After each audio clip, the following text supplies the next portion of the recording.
Une nouvelle de Nathalie M. Vous pouvez retrouver tous ces ouvrages en description de cette vidéo. J'adore mon institutrice. Elle s'appelle Madame Bassimon, et quand j'aimais des images, elle m'offre un livre. Comme je suis une petite fille très sage, j'en ai plein. J'ai 6 ans, et c'est moi qui lis le mieux dans ma classe. Ma maîtresse, elle m'appelle son petit train. Et le dernier livre qu'elle m'a offert, c'est Chouchou ou la petite loco. J'adore quand la fumée sort de sa petite cheminée. Elle monte vers le ciel, comme si elle voulait rejoindre les étoiles. Ma maman me raconte des histoires tous les soirs, mais ce sont des histoires de lapins, pas de locomotives. J'aime bien les lapins. Il y en a dans les clapiers derrière la maison. Mais les lapins, on les mange. Je le sais, j'ai vu mon papa en tuer un, et le soir, il y avait sa tête dans l'assiette de mon grand frère. La tête du lapin, pas celle de mon papa. Les locomotives, elles, on ne peut pas les manger. J'adore ma maman, mais j'aime pas quand elle est triste, et c'est souvent depuis qu'on a déménagé.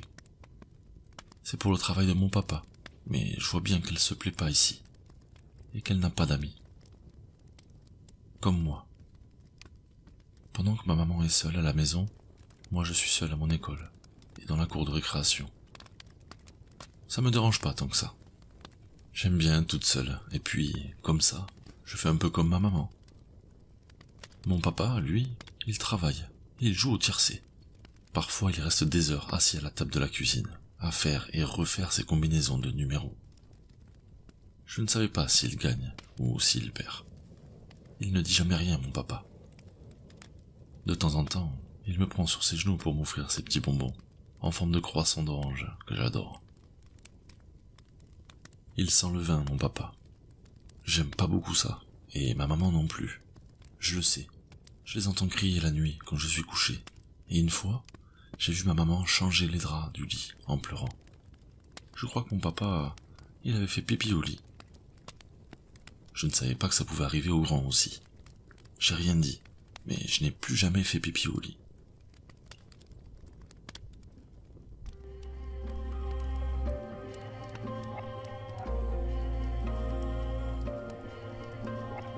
J'aime bien aller chercher le lait à la ferme.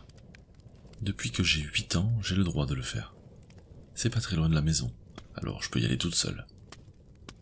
La fermière est pas très gentille. Elle parle pas le français, et je ne comprends rien à ce qu'elle dit en alsacien. Alors je ne dis rien. J'attends qu'elle prenne le pot de lait, presque aussi grand que moi, pour remplir le mien. Elle marmonne en même temps. Et elle est si vieille et si ridée que son visage me fait penser au sillon des champs, après le labour.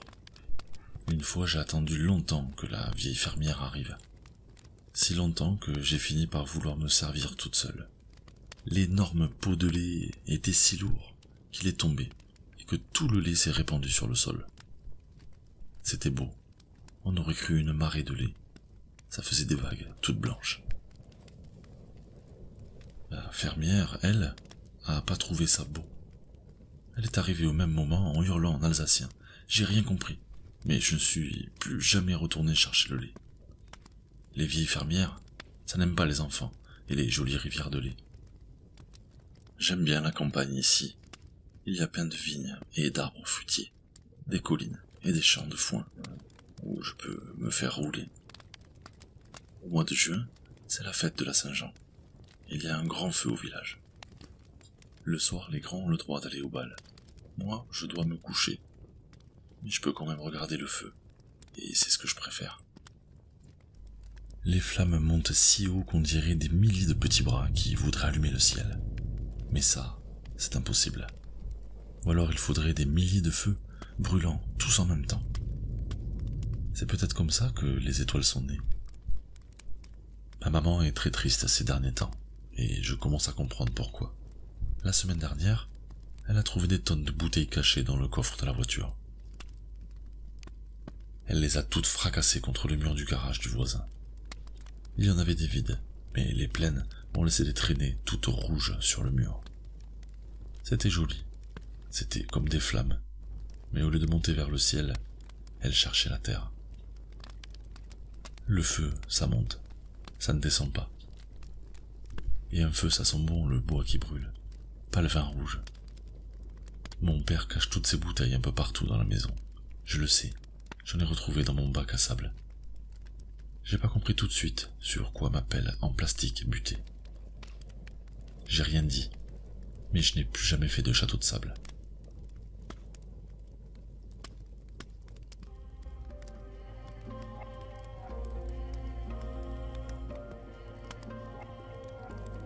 J'aime pas les anniversaires. Les autres m'ont invité parce qu'elles n'avaient pas trop le choix. Des filles de 10 ans, dans un village de 600 habitants. Ça se ramasse pas à l'appel, alors pour jouer à cache-cache dans les bois, dans les ruelles, une de plus, c'est pas du luxe. Elles passent leur temps à me traiter de chouchou de la maîtresse. Elles ont qu'à travailler et faire leurs devoirs si elles veulent la même chose. Je voulais pas y aller, mais ma maman a insisté. Et comme je suis une fille bien élevée, je me suis forcé. Comme je me suis forcé à dire oui quand les grands du village ont voulu voir ma culotte la dernière fois, sur le chemin de l'étang. Je passais toujours par là le soir pour apercevoir le couple de cigognes qui a élu domicile sur le toit du vieux moulin. Ça me faisait faire un détour, mais ça en valait la peine. Je les ai vus de loin, mais je me suis pas méfié. C'était juste des grands qui ne faisaient rien. Des copains de mon frère que je voyais de temps en temps passer sur les mobylettes pour frimer devant les filles. Ils m'ont bloqué le passage, et j'avais beau regarder le sol, comme si je pouvais m'y enfoncer, ils ne m'ont pas laissé passer. J'étais pas vraiment d'accord, je comprenais pas pourquoi ni à quoi ça allait leur servir. Une culotte est une culotte, et pourquoi la mienne? Je voulais juste qu'ils me laissent tranquille, alors j'ai dit oui. J'ai posé mon cartable, et j'ai soulevé ma jupe. Je risquais pas grand-chose après tout, même s'ils étaient 4. Qu'est-ce qu'ils pouvaient bien me faire de pire que de tirer sur ma queue de cheval, ou m'enfoncer de la neige dans mon anorak en hiver? Je pouvais peut-être éviter tout ça, juste en montrant ma culotte. J'ai commencé à avoir peur quand l'un d'entre eux m'a dit de l'enlever. Je sais bien qu'il y a une différence entre les garçons et les filles, mais j'avais pas envie de leur montrer la mienne. Ils ricanaient comme des idiots autour de moi, en me bloquant le chemin. J'étais pas d'accord. Tout ce que je voulais, c'était rentrer à la maison. Et puis, s'ils voulaient voir à quoi ça ressemble une fille, ils avaient qu'à demander à leur sœur ou à leur mère. Je me suis élancé pour m'enfuir, mais un des 4 crétins m'a retenu par cette satanée queue de cheval. Je suis tombé en arrière, m'écorchant les pommes sur les graviers au passage. Ils m'ont maintenu par terre, comme un chiot trop vif qu'on essaie de calmer. L'un d'entre eux tenait mes bras, 2 autres les jambes, et ils ont enlevé ma culotte. J'ai fermé les yeux parce que j'avais pas envie de voir les leurs. J'avais les jambes écartées, et j'avais beau essayer de les resserrer, rien n'y faisait. Une gosse de 10 ans fait pas le poids face à 4 garçons de 16 ans, élevés aux vendanges et aux récoltes de pommes de terre. J'ai pas entendu le moindre son pendant ce qui m'a paru une éternité, et puis l'un d'entre eux, je ne sais plus lequel, a dit que maintenant il fallait le faire, qu'il n'avait plus le choix. À ce moment-là, je me suis demandé ce qu'il pouvait bien faire de pire. Me tuer? J'avais toujours les yeux fermés. Je les plissais si fort pour ne pas qu'ils s'ouvrent, que je me demandais s'ils n'allaient pas rester collés pour toujours. Je voyais tout rouge sous mes paupières, comme si un feu y flambait. Ils étaient toujours en train de parler, mais je ne comprenais déjà plus vraiment ce qu'ils disaient. Mes pensées étaient parties loin. Je me voyais auprès d'une cheminée en hiver, le feu crépitant doucement dans le foyer pendant que la neige tombait dehors, ou encore dansant autour d'un feu. Un feu de joie. Regardant les flammes monter si haut qu'elles embrasaient le ciel. Il y a eu un bruit de zip, de vêtements qu'on enlève, et après le rouge. Tout est devenu noir. Je me suis réveillé sur les graviers du chemin. J'avais mal partout, et surtout entre les jambes. J'avais du sang à cet endroit. Ça m'a fait peur, je ne comprenais pas ce qui avait pu arriver. Ils avaient dû essayer de me tuer, mais avaient sûrement abandonné l'idée.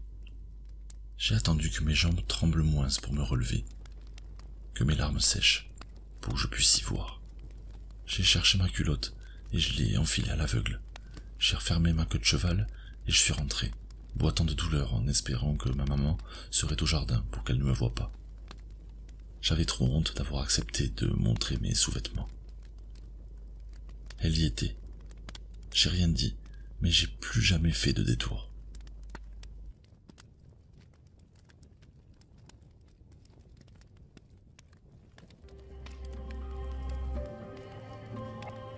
Je déteste le collège.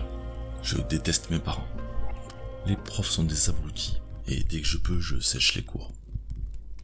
Faut dire qu'à 14 ans, j'ai appris à imiter la signature de ma mère, à la perfection. Alors je m'invente des excuses. J'ai une imagination sans fin, et je joue la comédie comme une pro quand je suis censé être malade ou avoir perdu ma grand-mère. Ça en mériterait presque un BEPC et mention spéciale.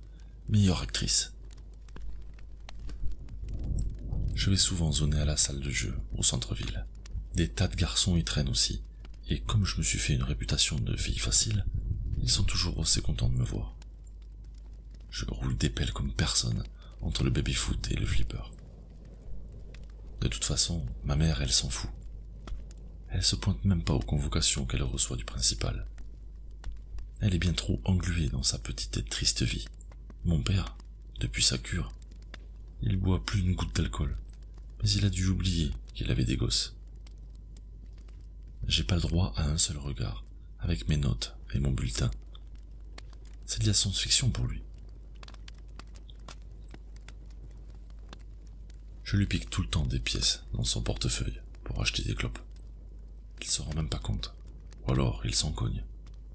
Avec des potes, on a sniffé de la coke, dans un sac plastique. C'est marrant, ça fait tourner la tête, et après, j'ai eu un fou rire. Du coup, je me suis laissé un peu tripoter par deux d'entre eux. Quand ils m'ont mis la main dans ma culotte, ça m'a fait bizarre. Comme si je me rappelais de quelque chose, mais sans que j'arrive à savoir quoi. Ça faisait un peu mal, mais je les avais laissés faire. Je sais pas vraiment dire non. Je suis une fille bien élevée. La semaine dernière, je suis allé voir le feu d'artifice en ville. Il n'y a pas plus beau qu'un feu d'artifice. Toutes ces lumières qui illuminent le ciel, qui l'embrasent de toutes les couleurs, comme si des étoiles naissaient. C'est la plus belle chose que j'ai jamais vue de toute ma courte vie. Je suis resté là jusqu'à la fin, les yeux rivés sur le ciel. Tout était si parfait que j'aurais voulu que chaque particule de mon corps, chaque atome se transforme en étincelle pour les rejoindre. J'ai pris le chemin le plus court pour rentrer. Je les ai vus de loin, mais je me suis pas méfié.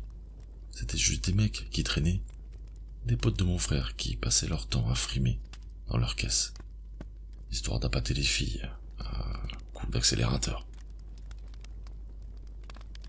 Ils m'ont barré le passage, m'ont demandé si je me souvenais d'eux, et si aujourd'hui je portais une culotte. J'ai ri, un peu gêné, un peu flatté, un peu apeuré. Pourquoi me demandaient-ils ça? Je voulais juste rentrer me coucher, alors j'ai répondu que c'était pas leur problème, et j'ai poursuivi mon chemin. Ils ne me faisaient pas peur. Ils n'étaient que 4. L'un de ces bouffons m'a retenu par la queue de cheval, et je suis tombé en arrière, m'écorchant les mains au passage sur le macadam. Ils m'ont maintenu à terre, comme un jeune chien qu'on tente de calmer. L'un d'entre eux me tenait les bras. Un autre m'a fourré un chiffon dégueulasse dans la bouche. Ça sentait le cambouis, ça puait la sueur. J'ai fermé les yeux si fort que je voyais les lumières rouges derrière mes paupières.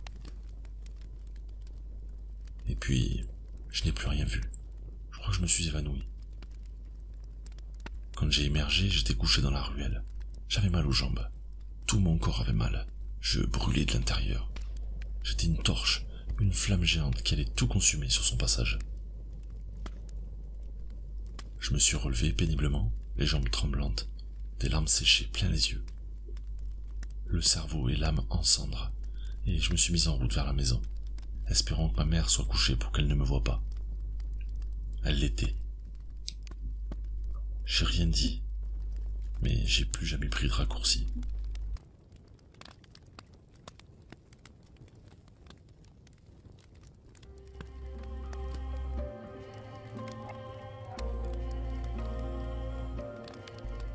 Je hais mon travail. Toute la journée, je supporte des clients aigris qui me disent à peine bonjour quand ils passent à ma caisse.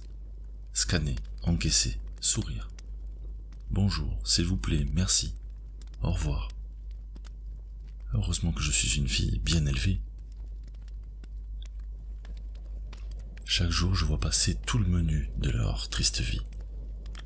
Les pressés et leurs plats surgelés. Les mères de famille et leurs chariots qui débordent. Les vieux et leurs bons de réduction. Les poivreaux et leurs bouteilles. On n'imagine pas à quel point la vie d'une personne se lit dans son caddie. Alors je lis toute la journée. Des histoires d'amour dans quelques pétoncles et un bon vin. Des drames dans un mauvais whisky et des chips discount. Des épopées familiales dans un paquet de couches et des petits pots. Et je rêve que toutes ces vies minables s'envolent en fumée. Que toutes ces pages d'existence inutiles et vaines brûlent, de la première à la dernière. La semaine dernière, j'ai fêté mes 25 ans, seul dans mes 30 mètres carrés sordides et meublés d'occasion sans beauté ni charme. J'ai acheté une part de millefeuille, mon dessert favori, et j'ai planté une bougie en plein milieu.